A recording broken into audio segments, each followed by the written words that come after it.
xam nga defoon naa fi vidéo ma répondre doomu Serigne Abdou Aziz Al Amine bu jigéen bi doon wax naan xale yi nanguwuñu liggéey li étranger yi def. dama gis 31 décembre Fadilou Keita toog ci plateau maa ngi koy seetaan mu waxaat la même chose ci xale yi mais la ma waxoon doomu Serigne Abdou Aziz Al Amine bi ni yéen vous êtes mal placé pour jox conseil xale yi parce que yéen dundu leen galère. xam nga ma wax ni boo dundoo ci yenn bourgeoisie yi yow réalité yi dëgg doo ko xam quoi.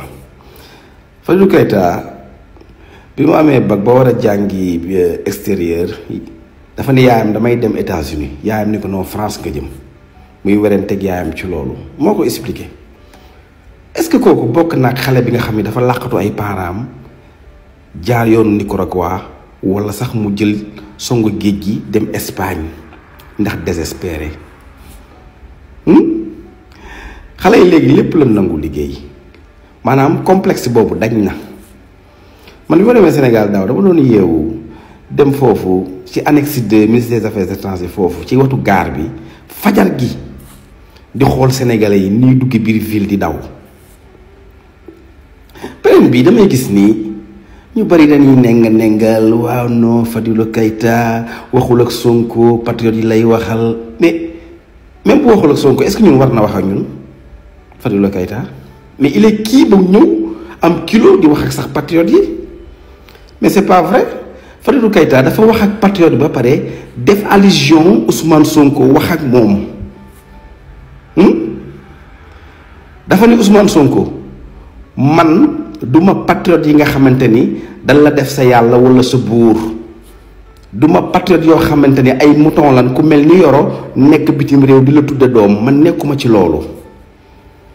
man sama yaay mooy sama référence bu la neexee kan mooy sa yaay na fi moom Keita foofu dama lay répondre la ma répondre Barthélémy Dias xaalisu politique lan la ngéntee mais Ousmane Sonko moo la def maire de Dakar.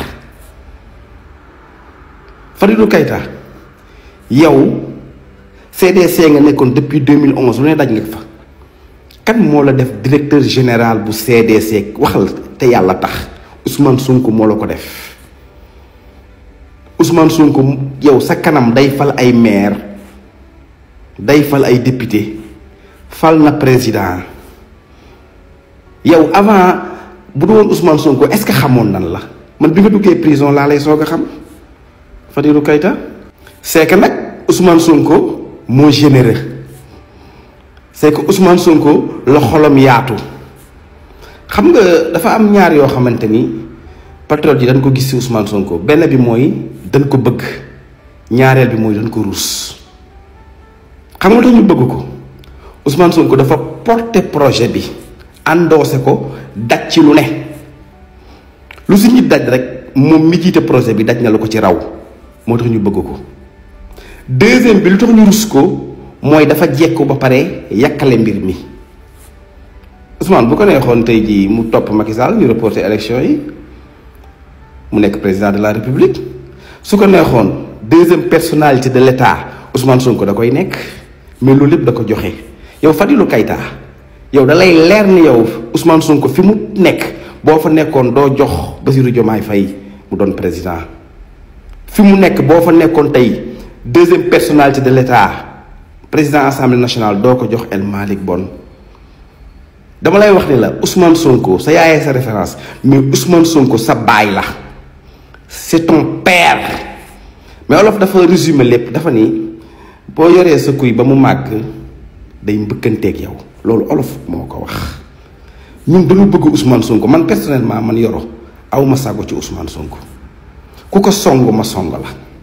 Ousmane Sonko même les religieux yi nga xam ne leen jox respect bu nu songee Ousmane Sonko nga ngay gis booy yi génn dammate leen fooyewuñu Ousmane Sonko dañ ko bëgg te loolu yéen da ngeen yaakaar ni du dëgg ci ñun.